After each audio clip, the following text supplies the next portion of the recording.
1절부터 14절까지 다니엘서 8장 1절부터 14절까지 한 목소리로 읽겠습니다. 시작. 나 다니엘에게 처음에 나타난 환상 후 벨사살 왕 제3년에 다시 한 환상이 나타나니라. 내가 환상을 보았는데 내가 그것을 볼 때에 내 몸은 엘람 지방 수산성에 있었고 내가 환상을 보기는 을레강변에서이니라. 내가 눈을 들어 본즉 강가에 두 뿔 가진 숫양이 섰는데 그 두 뿔이 다 길었으며 그중 한 뿔은 다른 뿔보다 길었고 그 긴 것은 나중에 난 것이더라. 내가 본즉 그 숫양이 서쪽과 북쪽과 남쪽을 향하여 받으나 그것을 당할 짐승이 하나도 없었고 그 손에서 구할 자가 없으므로 그것이 원하는 대로 행하고 강하여졌더라. 내가 생각할 때에 한 숫 염소가 서쪽에서부터 나와서 온 지면에 두루 다니되 땅에 닿지 아니하며 그 염소의 두 눈 사이에는 현저한 뿔이 있더라. 그것이 두 뿔 가진 숫 양 곧 내가 본 바 강가에 섰던 양에게로 나아가되 분노한 힘으로 그것에게로 달려가더니 내가 본즉 그것이 숫 양에게로 가까이 나가서는 더욱 성내어 그 숫 양을 쳐서 그 두 뿔을 꺾으나 숫 양에게는 그것을 대적할 힘이 없으므로 그것이 숫 양을 땅에 엎드리고 짓밟았으나 숫 양을 그 손에서 벗어나게 할 자가 없었더라. 숫 염소가 스스로 심히 강대하여 가더니 강성할 때에 그 큰 뿔이 꺾이고 그 대신에 현저한 뿔 넷이 하늘 사방을 향하여 났더라. 그중 한 뿔에서 또 작은 뿔 하나가 나서 남쪽과 동쪽과 또 영화로운 땅을 향하여 심히 커지더니 그것이 하늘 군대에 미칠 만큼 커져서 그 군대와 별들 중에 몇을 땅에 떨어뜨리고 그것들을 짓밟고 또 스스로 높아져서 군대의 주제를 대적하며 그에게 매일 드리는 제사를 없애버렸고 그의 성소를 헐었으며 그의 악으로 말미암아 백성이 매일 드리는 제사가 넘긴 바 되었고 그것이 또 진리를 땅에 던지며 자의로 행하여 형통하였더라. 내가 들은즉 한 거룩한 이가 말하더니 다른 거룩한 이가 그 말하는 이에게 묻되 환상에 나타난 바 매일 드리는 제사와 망하게 하는 죄악에 대한 일과 성소와 백성이 내준 바 되며 짓밟힐 일이 어느 때까지 이를꼬 하매 그가 내게 대하여 2300 주야까지니 그때에 성소가 정결하게 되리라 하였느니라. 아멘. 이런 묵시록을 읽을 때 읽으면 어떻습니까? 이게 지금 무슨 내용인가? 사실은 그냥 이것만 봐가지고는 사실 이해하기가 상당히 어렵습니다. 우리 마치 그 계시록을 보는 것 같습니다. 자, 우리 7장에서는 이제 다니엘이 본 첫 번째 환상, 이것이 벨사살 1년에 있었다. 거기에서는 바다에서 올라온 네 짐승, 즉 네 왕국을 언급을 합니다. 도대체 각각이 이게 뭘까 자세히 설명이 되지 않습니다. 그러나 그냥 정황적으로 추측할 때 아마 첫 번째는 바벨론이고 그 다음에 메데 바사고 그 다음에 헬라 그 다음에는 메이비 로마가 아닐까 뭐 하여튼 현대까지 주님이 오실 때까지 그 나라 이렇게 그냥 추측하는 거죠. 자, 근데 7장에서는 이것이 무슨 나라인지를 알려줍니다. 그래서 이 숫 양과 지금 숫 염소 두 짐승이 나오는데 숫 양은 어디 가리킵니까? 이거는 메대와 바사. 그다음에 숫 염소는 이거는 헬라. 내일 다룰 그 21절에 보면은 털이 많은 숫 염소는 곧 헬라 왕이요. 그 눈 사이에는 큰 뿔은 곧 그 첫째 왕이요. 뭐 이런 말이 나오죠. 그러니까 바로 숫 염소는 헬라, 즉 그리스 제국을 설명한다. 이렇게 볼 수 있습니다. 자, 여기서 이제 또다시 그 연도가 나오죠. 벨사살 왕 3년. 그러니까 요즘으로 따진다면 주전, 기원전 550년계 경 그때쯤으로 생각합니다. 거기 보면은 1절에 어떻게 시작되죠? 나 다니엘에게. 굳이 나란 말을 집어넣을 필요가 없고 그냥 다니엘이 본 환상 이러면 되는데 나 하니까 아주 다니엘 자신이 직접 아주 환상을 본 것을 강조하고 있습니다. 자, 그런데 지금 또 이 환상을 도대체 어디서 있을 때 봤나 하는 거죠.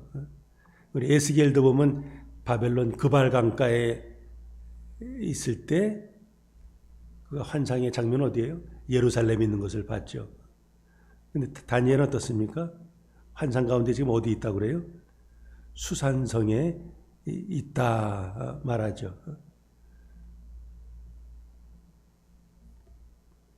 그 강가에 거기 보면 을레 강변에서, 그러니까 몸은 실제로 있던 데는 어디예요? 을레 강변이고, 그리고 환상 가운데 그가 지금 어디를 보고 있는 거예요?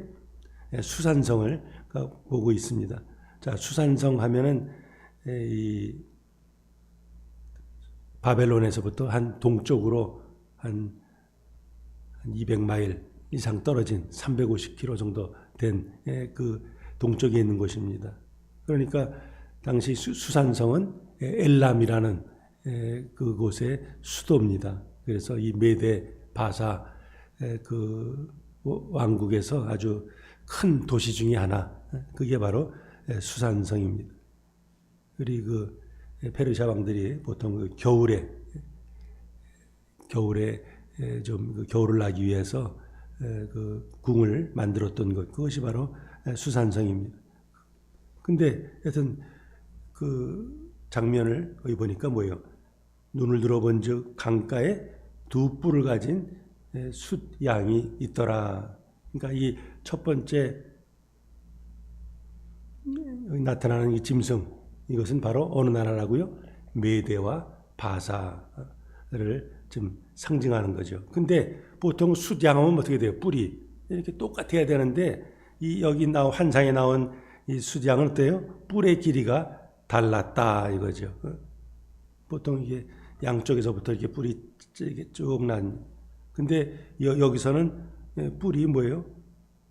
이렇게 뿔도 난 순서가 똑같이 나는 게 아니라 한쪽이 먼저 나고 다른 쪽은 이렇게 나중에 나오죠. 그리고 또 한쪽 나온 것보다 나중에 나온 뿔이 더 길더라. 뭘까? 짧은 뿔은 메대죠. 메대. 긴 뿔은 바사, 페르시아를 가리킵니다. 페르시아의 그 사이러스, 고레스가 그 패권을 잡기 전에는 메대가 먼저 컸어요. 메대가 먼저 컸는데 나중에 고레스가 등장하면서 메대와 바사 이 나라를 합쳤습니다. 그러니까 나중에 생긴 이 바사가 더 힘이 강한 그런 모습을 다니엘이 환상 중에서 보고 있습니다. 자, 그런데 그럼 그 수장이 어떤 행동을 하나 하는 거죠. 4절 보니까 서쪽과 북쪽과 남쪽을 향해서 막 들이받는 거죠.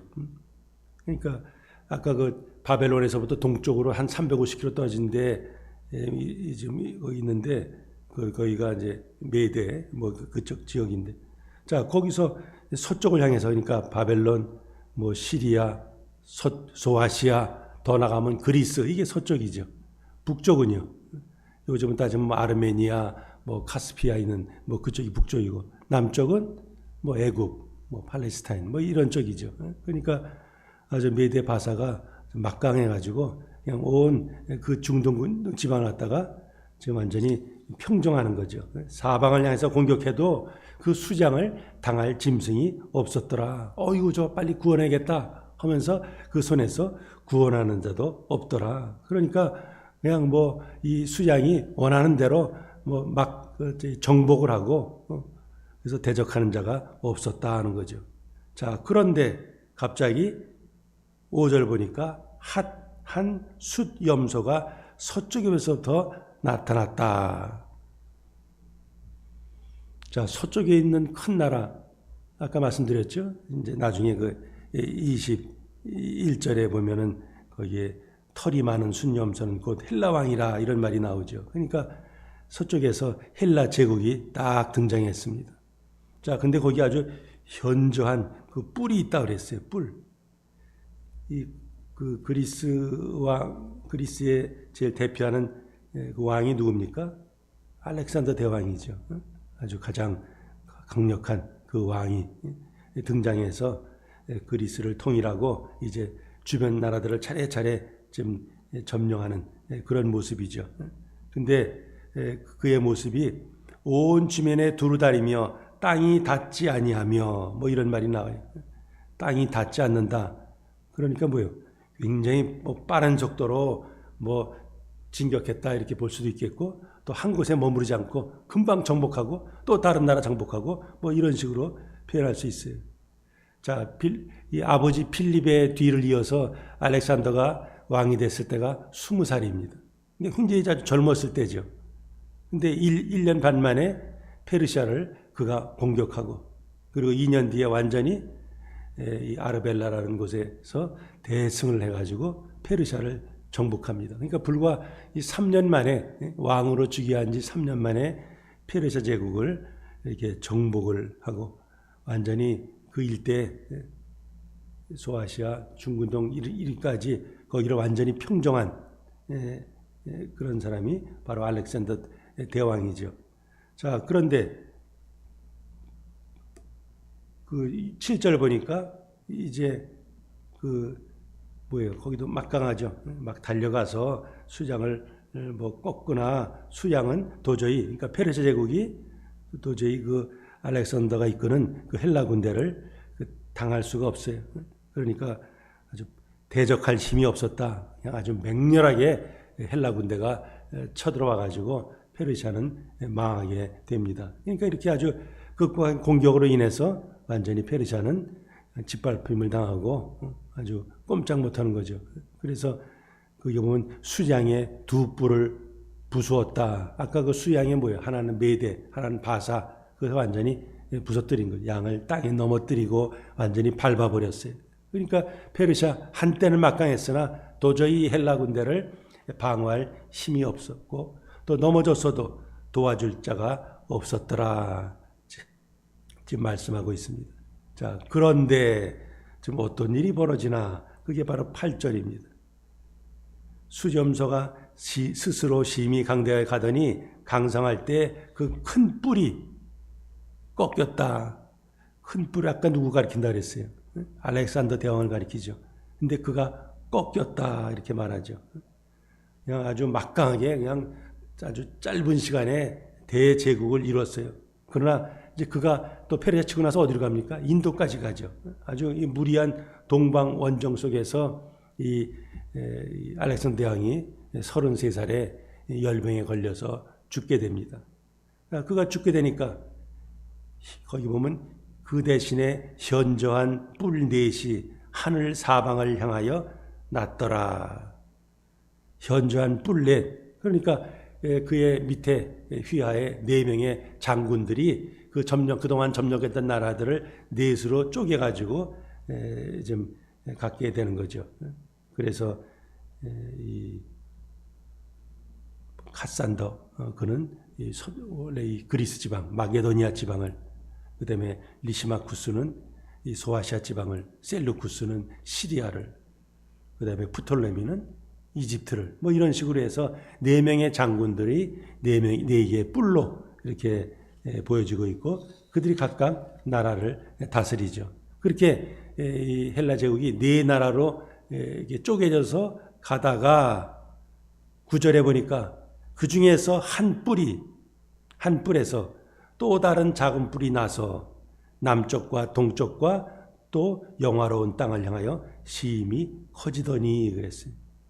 자, 그러니까 그 중에 이제 한 세대가 지났죠. 그러니까 그 중에서 또 작은 뿔 이렇게 나오죠. 아까 큰 뿔은 누구였어요? 알렉산더 대왕을 가리키죠. 그러나 여기서 그거보다는 세력이 약하지만 그러나 뭐 작은 뿔 하나가 뭐 이런 식이 되겠어요. 바로 헬라 왕을 그 안티오쿠스 4세, 시리아의 안티오쿠스 4세를 가리킵니다. 자, 그가 이제 하나하나 그 주변 그 네 나라 가렸던 것들 하나하나 좀 정복하는 거죠. 그래서 남쪽으로 가서 애굽을 치고 동쪽으로 가서 뭐 파르티아 왕국을 치고 그리고 마침내 어디에 이르렀다고요? 영화로운 땅에. 영화로운 땅이 어디 같아요? 영화로운 땅. 바로 팔레스타인이죠. 하나님의 성전이 있는 예루살렘, 지금 그것까지 이제 쳐들어온 것을 볼 수가 있습니다. 우리 구약 성경에는 사실은 이때가 주전 한 160년 뭐 그 정도 되는데 이때가 우리 성경으로 볼 때는 구약과 신약 사이 인터테스타먼트 중간기죠. 중간기. 우리 구약에서는 말라기가 주전 400년인데 말라기 이후로 400년 동안은 역사가 나오지 않습니다. 그거는 이제 일반적인 세상의 역사를 통해서 그때 무슨 일이 있었나 하는 것을 보게 되는데 여기서도 그냥 간단하게 언급만 되어 있지 구체적으로 사실은 그 중간기 동안에 무슨 일이 있었나는 자세히 나오지는 않습니다. 그러나 역사적으로 이렇게 보면은 바로 시리아의 그 안티오쿠스 그가 이제 예루살렘에 쳐들어오게 되죠. 그래서 거기 보면은 10절에 그가 하늘 군대에 미칠 만큼 커져서 그 군대와 하늘 군대와 별들 중에 몇을 땅에 떨어뜨리고 그것을 짓밟았다. 그러니까 결국 그 하나님의 나라, 그러니까 하나님의 그 임재 상징인 성전이 있는 예루살렘에 와가지고 지금 완전히 회집을 놓는 거죠. 그래서 하늘에 뭐 일을 맡은 뭐 제사장들 뭐 죽이고 쫓아내고 박해하고 그 팔레스타인에 있는 유대 사람들 그 군대 지휘자 그 몇 사람들을 갖다가 이렇게 막 짓밟고 뭐 그런 모습이죠. 그래가지고 스스로 완전히 자기가 주제인 것처럼 하나님을 대적하고 11절 보니까 뭘 없어요? 상번제죠. 매일같이 드리는 제사, 그 제사도 다 못 드리게 하고 그리고 성소를 헐고 그러니까 완전히 그냥 회파를 시켜버리는 거죠. 그래서 결국 뭐예요? 그러니까 하나님께서 잠시 동안은 이스라엘 백성들을 저 안티오쿠스 그 에피파네스한테 넘기지 피로 완전히 그 성전 벽을 칠해버리고 완전히 회파시켜버렸어요. 그렇게 막 그리고 토라 하나님 유대인의 경전이라 할 수 있는 토라 다 불태워버리고 뭐 이런 아주 망령된 그야말로 멸망에 가증한 것이 서지 못할 것이 선 것을 알거든 뭐 거기에 해당되는 그런 일들이 지금 벌어지고 있습니다. 자 그렇게 일이 벌어지고 있는데 13절 14절에 보니까 이제 어떤 대화가 나오죠. 이런 환상이 쫙 끝나고 나서 지금 다니엘이 천사들의 대화를 듣습니다. 자 13절 보니까 한 거룩한 이가 말하더니 다른 거룩한 이에게 지금 질문하는 거죠. 천사가 다른 천사에게 지금 질문하는 그런 내용이죠. 그 질문의 내용이 뭡니까? 이거 지금 뭐 매일같이 드린 제사도 못 드리게 하고 지금 이 죄악 각종 뭐 이런 악한 일들 망하게 하는 죄악이 계속되고 그리고 성소와 백성이 아주 내준바되고 그러니까 엉망진창이죠. 이렇게 짓밟히는 일 이런 엄청난 박해가 도대체 이거 언제까지 있습니까? 하고 한 천사가 다른 천사에게 묻는 거죠. 사실 여기 보면 어느 때까지 이를꼬 하면 이건 주로 뭐예요? 시편에서 어떤 탄식할 때 어떻게 이런 일이 있지? 이게 도대체 이거 언제까지 돼야 되나 하는 그런 정말 그 탄식이죠. 탄식. 자, 그랬더니 그 다른 천사가 좀 뭐라고 대답합니까? 14절. 우리 14절은 같이 한번 읽고 마치죠. 시작. 그가 내게 이르되 2300 주야까지니 그때에 성소가 정결하게 되리라 하니라. 자, 2300주야. 우리 이게 계시록도 마찬가지고 그런 내용들이 이것 어디까지 이것을 문자적으로 봐야 되고 어디까지 상징적으로 봐야 되나, 이건 거기에 따라서 해석이 달라지죠. 그냥 2301 이렇게 보면 어떻게 돼요? 7년인가? 그 다음에 주야로 돼 있으니까 주야를 하루로 보면 그럼 절반, 낮이 반이고 밤이 반이고, 그러면 1150일, 3년 반인가? 그렇게 보기도 하고. 자, 그러나 여기서 우리가 성경 볼 때 그게 불확실할 때 뭡니까? 뼈다구만 보면 되지. 핵심, 도대체 이게 주장하는 게 뭐냐? 그것을 우리가 보면 되겠어요. 이게 7년이냐 3년 반이냐 그것으로 디베이트 하면서 쓸데없는 에너지 쓸 필요는 없어요. 자, 그럴 때는 중요한 건 뭔가? 왜 이런 말을 했을까? 그 기간의 길이가 중요한 것이 아니라 그 주는 의미죠. 하나님의 백성들이 이 마귀가 이끄는 혹은 적그리스도가 이끄는 그런 세력에 의해서 일정 기간 박해를 당한다. 마냥 당하는 것이 아니라 일정 기간 박해를 당한다. 그리고 나서는 하나님께서 간섭하셔서 이제 그들을 물리치신다. 역사적으로 볼 때도 마카비가 이제 이 헬라 군대를 쫓아내고 성전을 정결케 하게 되죠. 그래서 나온 사건이 바로 유대인들이 오늘날도 지키는 한우카죠. 성전을 이렇게 정화시켰다. 그래서 164년에 성전을 다시 하나님께 봉헌했다. 그래서 이 한우카를 지금 오늘날도 유대인들이 지키고 있는데, 어쨌든 지금 이제 말씀을 정리합니다.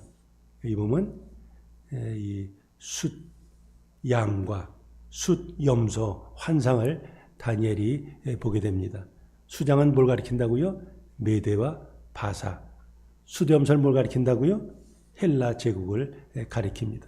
그런데 알렉산더 왕이 정말 그야말로 일찍 죽으니까 그 장군들이 나라를 넷으로 쪼개서 가졌는데, 그 중에서 시간이 좀 지나서 한 작은 뿌리 안티오쿠스 에피파네스 그가 나타나가지고 주변 나라들을 막 점령하고 심지어 이 거룩한 곳 예루살렘까지 쳐들어와서 약탈하고 학살하고 성전에다가 제우스선 신상을 세워놓고 돼지를 제물로 바치고 우상 숭배의 죄를 범했어요. 그러나 그때가 계속되는 것이 아니라 하나님의 정한 때에 이제 다시 성전이 회복되고 하나님 백성들이 다시 하나님께 예배드리게 된다. 지금 그것을 말하면서 오늘 본문은 끝나고 있습니다. 참 이런 고난이 올 때, 대적자들의 박해가 있을 때 당할 때는 뭡니까? 이게 언제까지 될 것 같아요? 끝이 없이 고난 당할 것 같아요. 그러나 반드시 끝이 있다는 거죠. 때로는 악인이 박해하고 악인이 형통한 것 같고 의인들은 눌리는 것 같고 하지만, 그러나 그것을 통해서 하나님께서 성도들을 지금 연단하시는 거죠. 그러나 모든 정하신 것은 하나님의 때에 이루어지고 또 끝나게 된다. 그렇다면 우리 성도들은 뭡니까? 여전히 주님을 의지해야죠. 이 모든 상황을 주관하시는 그 주님만을 바라보면서 합력하여 선을 진 주님께서는 마침내 성도들에게 좋은 것, 귀한 것, 아름다운 주실 것을 바라보면서 우리 성도들은 영원한 나라를 소망 중에 바라보면서 이 땅에서 바로 주님과 도행하는 삶, 주의 말씀대로 순종하는 삶, 그리고 이런 소망을 주변에 제시하는 그런 성도들이 되겠습니다. 오늘도 이 코로나 바이러스로 인해서 어려운 때 지금 백신이 이제 곧 이제 허가가 나서 곧 시판되지만, 그러나 보통 사람들까지 되기까지는 아마 내년 중반까지는 가야 될 것 같습니다. 그러나 그런 속에서 끝은 있다. 소망 가운데 오늘도 주님 바라보면서 믿음으로 승리하는 삶을 사시기를, 정말 하나님의 사랑의 터치를 때마다 시마다 경험하시기를 주님의 이름으로 축복합니다. 거룩하신 하나님 감사합니다. 참으로 우리가 살고 있는 이 세상, 주님이 오시는 그날까지는 여전히 마귀가 우는 자 다니면서 삼킬 자를 찾고 자기 때가 얼마 남지 않은 줄 알고 마지막 발악을 하고 있습니다. 그러나 우리가 처음 믿을 때보다 주님의 때가 오실 때가 가까웠습니다. 더구나 지금은 절기상으로 대림절입니다. 처음 오셨은 그 주님을 감사하면서 이제 다시 오실 주님을 소망 중에 기다리고 바라는 이 귀한 계절입니다. 아버지여, 우리의 시선은 여전히 주님께로 향하게 해주시고, 지금 우리가 이렇게 어려운 때를 지나고 있지만 이런 속에서 믿음이 없어 하나님의 약속 의심치 않게 하시고, 믿음에 더욱더 견고해서 소망 중에 주님 바라보면서 서로 격려하고 서로 위로하면서 이 믿음의 선한 싸움 잘 싸우게 하여 주옵소서. 오늘 하늘의 생활도 주님께 의탁하며 예수님의 이름으로 간절히 기도하옵나이다. 아멘. 이제 각자 개인 기도하십니다.